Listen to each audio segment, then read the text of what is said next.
You're with Julian on the brand note and a review of the Suicide Squad, the latest in the much fabled DC Universe franchise, which has operated like a failed state next to the Marvel Universe.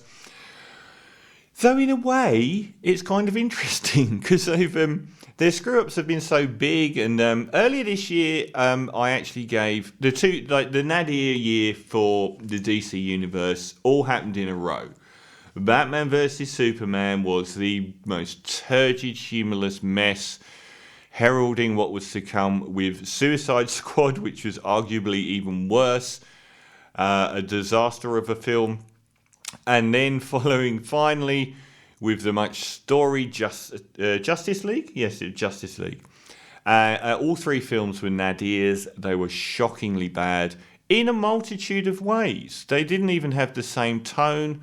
They were completely different feeling films, but they were all equally bad in their own unique ways. And since then, there's been an interesting road. We've had Aquaman was very watchable and successful in a way that those movies weren't, and Wonder Woman was wonderful. And then we've got these two sort of twin pillars that have happened in recent times. Wonder Woman 1984, I think I gave 3.5 out of 10 to, is a disaster. As bad as those three films were. The Snyder Cut of Justice League, after maligning it for years, I gave 8.5 out of 10 to and said it was a new paradigm in filmmaking because it wasn't a director's cut. They actually filmed lots of new stuff and the entire tone and the performances and everything was a different film. I loved that box. I loved the aspect ratio of it and the matte colour palette. It's one of the most beautiful looking superhero films ever in the 4-hour runtime as well. I really enjoyed it. I gave it 8.5 out of 10. So they've now rebooted Suicide Squad, which was a Will Smith-led disaster. The breakout star was Margot Robbie as Harley Quinn. It was probably her big chance to become one of the biggest A-list lead actresses in the world. And she got her own Birds of Prey, which I thought was pretty dire. So some of the team returned this time around, but no Will Smith, and I think a couple of the others are missing. For the Suicide Squad, basically are a bunch of prisoners on sort of like life imprisonment who are given the chance to go and fight causes as mercenaries, usually with a high explosive in their head. Viola Davis is some sort of CIA guru that sends them off on these missions. So I didn't know what to expect this time around, but instead of David Ayer, who's had a bit of a rum time of it lately as a director, we've got James Gunn, who's responsible mainly for the Guardians of the Galaxy franchise. So he's had a pretty successful run and a reasonable go here. We start with a different band of Suicide Squad people sent to an island to fight a dictator, and then it becomes apparent what's really going on. I won't spoil that bit. But eventually we do get the real Suicide Squad, who are half and half newbies. The shark played by Sylvester Stallone is a big walking dumb shark. He's actually really funny. I found him very engaging indeed. And also Daniela Melchior as the rat catcher, she was really good as well.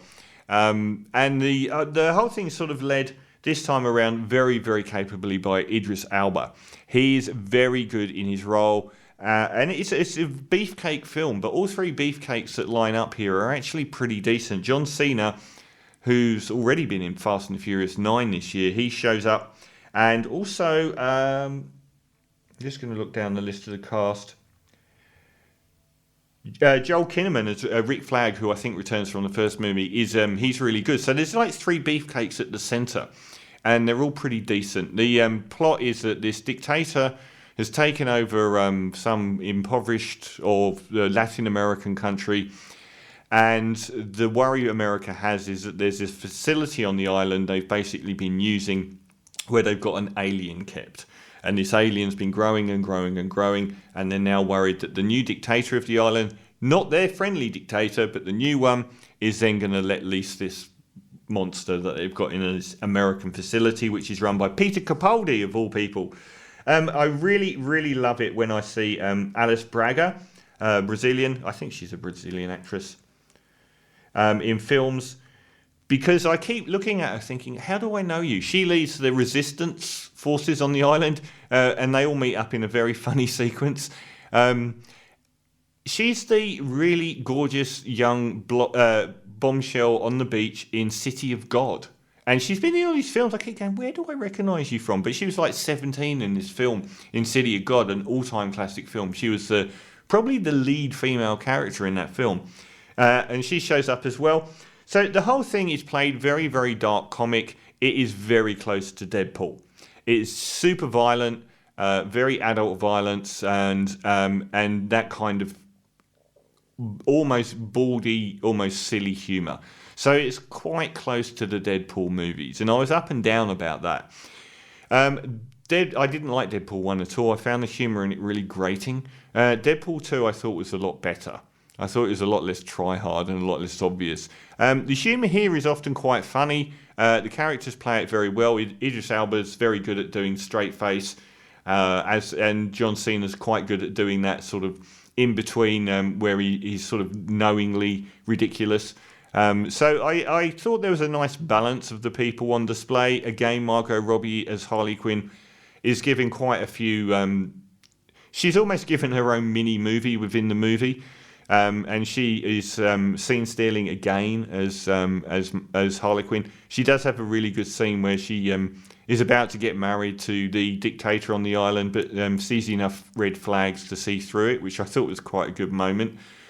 Now, it is a good film. It is messy and it does drag a lot. It moves at a fair rate of knots, but I don't know that all of the screenplay needed to be in it. It's kind of overburdened, particularly like the opening. And I think part of that is it is a little bit of a farce. Like the original French term of farce was the same as force. So it was basically where you don't have that much plot. So it's like they've added plot to it to sort of pad out the movie, and they've probably overdone that a little bit. Because the central plot about them going to get this alien in this facility in this Latin American country is quite small, and there aren't really all sort of revelations and stuff that's happened in the past. It's very straightforward. So I think they've dumped a lot that didn't really need to be there. But it's often funny. It's pretty vivid special effects wise. The alien itself is quite a bizarre sight.